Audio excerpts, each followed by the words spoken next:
Welcome to the Harvard Griffin GSAS residence halls. Located on the Cambridge campus, these are Harvard's most convenient and affordable housing option for graduate students. I've been lucky enough to live in all 4 residence halls during my PhD program, so let me show you around. Each of our buildings has a very distinct character. Here in Childs Hall, residents can opt to live on a single-gendered floor.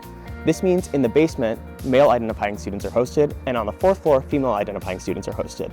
Let's head inside and check out some other distinct features.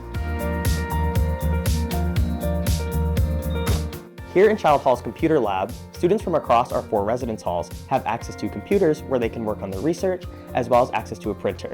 Also in the basement is a laundry room, a lounge space, and a kitchen. Now let's check out some student rooms. This occupied room will give you a sense of layout and size. Each room comes furnished with an extra long twin bed, a desk and chair, a desk lamp, a bookshelf, a bureau, and a closet or wardrobe. Down the hall, you'll find the first floor lounge and kitchen. These are great spaces to engage with hallmates, work, or just relax. There are both men's and women's restrooms on the 1st, 2nd, and 3rd floor. Now, let's venture upstairs and check out one other distinct feature. If you're interested in living with a friend or partner who's also eligible for living in the Harvard Griffin GSAS residence halls, you can elect a child 2-room suite as your top room preference. You can even live in one alone. These come as 2 rooms that are both furnished. Now, let's check out another building. Behind me is Richards Hall. Richards has the biggest and most popular lounge space, making it a great place to host events. Let's go inside. Here's a lounge where we host our annual Halloween party. There's also a game room side where there's a ping pong table and a pool table. The basement also has a laundry room and a vending machine. Now, let's go up to some of the residential floors. Here we have an empty student room.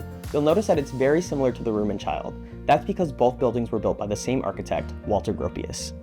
Down the corridor, we have the bathroom, the kitchen, and our hall lounge. One interesting aspect of Richards Hall is that our hall lounges have access to balconies that residents can go out on using their room keys. Now, let's head over to Perkins Hall. Perkins Hall is our largest residence hall and could be considered the hub of our residential community. This is where you'll come on move-in day to get your keys in August. Let's go inside. Room P20 is where you'll pick up your keys on move-in day and where you'll drop them when you move out. Down the hall is the mail room for all residents from all 4 of our residence halls. Each resident gets a mailbox for letter mail, and there's a window where you can pick up packages. The basement also has a laundry room and an indoor bike room. Perkins Hall has both large and small rooms. We're going to take a look at one of each to get an idea of the layout. This is a small room. You'll notice it has the same amenities as those in Child and Richards. Now, not all small rooms in Perkins look exactly the same given the historic character of the building, but they're all the exact same square footage. Here is a Perkins large room. Again, not all larges are going to look exactly like this one, but they're all about roughly the same size.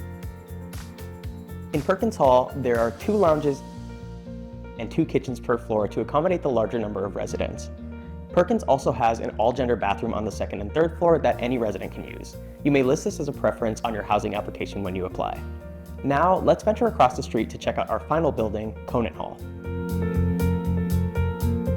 Conant Hall is one of our smaller residence halls, but like Perkins, it also has large and small rooms. In the basement, we'll find a laundry room for Conant residents, as well as the 2nd indoor bike room for all of our residents to use. Unlike the other halls, Conant only has lounges on the 1st floor. There are 2 large lounges down here where students can have study sessions or watch TV. Here's an example of a small room. Although very similar to those in Perkins, these are slightly larger, so they're a bit more expensive. Conant also has large rooms. They're a bit larger than the Perkins rooms, but they have the same furnishings. Down the corridor, we have a kitchen and bathroom. One unique aspect of Conant Hall is that there's only 1 bathroom per floor. So to be equitable, we changed the gender designation each semester. This means that if it's a women's bathroom in the fall term, then in the spring term it will be a men's bathroom. Thank you for joining me on this tour of the Harvard Griffin GSAS residence halls. Be sure to check out the housing page for more information on room pricing, our meal plan, housing policies, and the application. These halls have felt like a home to me for the past few years, and I hope they will for you too someday soon. Hope to see you around, and welcome to Harvard.